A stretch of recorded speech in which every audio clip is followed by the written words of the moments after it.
The reason the tempo track is important is because it allows us to basically create different tempo mappings within a single project.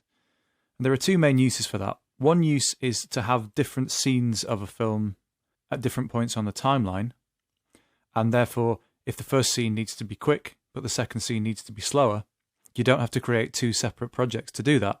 You can basically use the tempo track to modify the time base within a project. So a project doesn't have to be all at a single speed. Another thing you can use it for is to gradually change tempo within a section. So you might want your part to start off quite fast and then gradually slow down. You can do that too.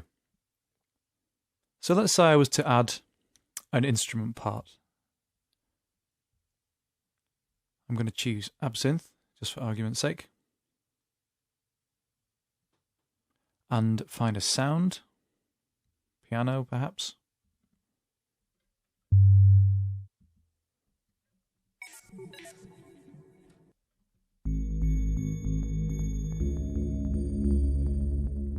Okay, I'm going to use that.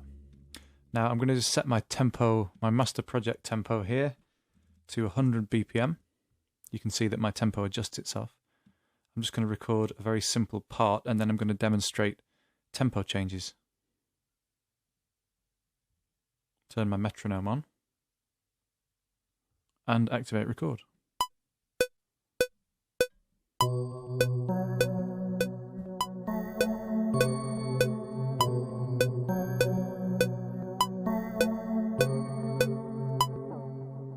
Okay, then I will turn my metronome off,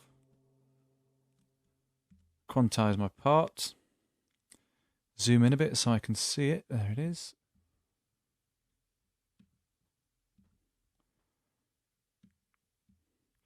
So here's my part.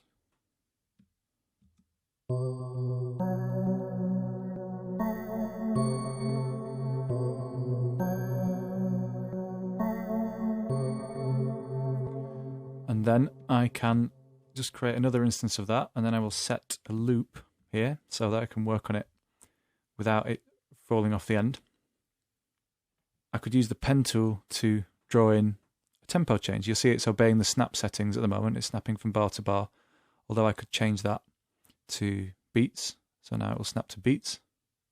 So let's try that. Let's say here I want it to speed up. Now when I play back,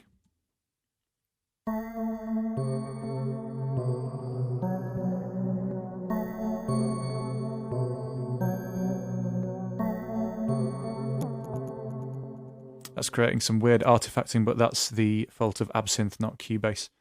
That won't happen probably to you if you're not using Absynth. So what you can see is that that part has now sped up, basically, as it passes this point here. You can see in the readout on the left, it's going from 100 BPM up to nearly 130. In fact, it is 130. There we go. Now, if I wanted to edit that, I can click on the tempo track here and open the tempo track editor. And you'll see, if I make a little bit of space and zoom in, that what's happened is here is my tempo change. And of course, I could then edit that if I wanted by simply picking up this point and dragging it around. So I could make it go much faster there if I wanted.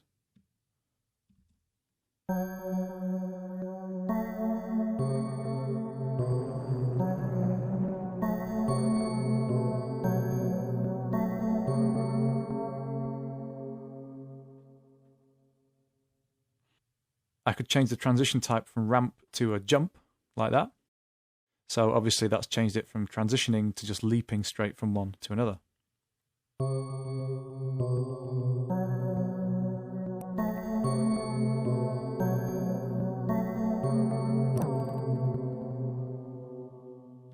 I could undo that change by putting it back to where I wanted it to be at 100 BPM. I could delete that point by simply pressing the backspace key. Another interesting thing that the tempo editor lets you do is manually record a change using this tempo recording slider here. So if I was to record in the project and then move that slider, you would see the changes get applied. When I press record, it's just going to put this window in the background, and then what I will do is jump back.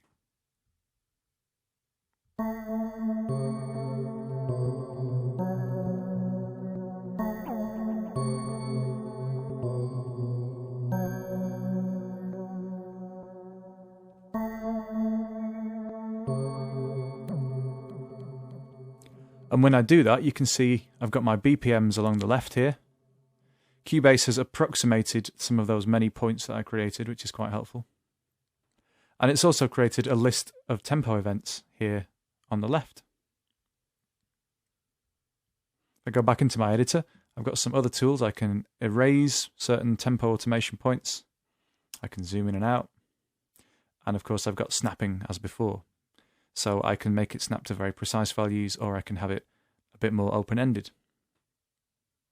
Another thing that Cubase Pro is able to do, if I open the Process Tempo dialog here, is I can select a range, and then I can force it to conform to a different tempo, which is quite helpful sometimes for selecting a scene, maybe a bit of dialogue or something like that, and then just creating a quick tempo map inside that without having to mess around too much.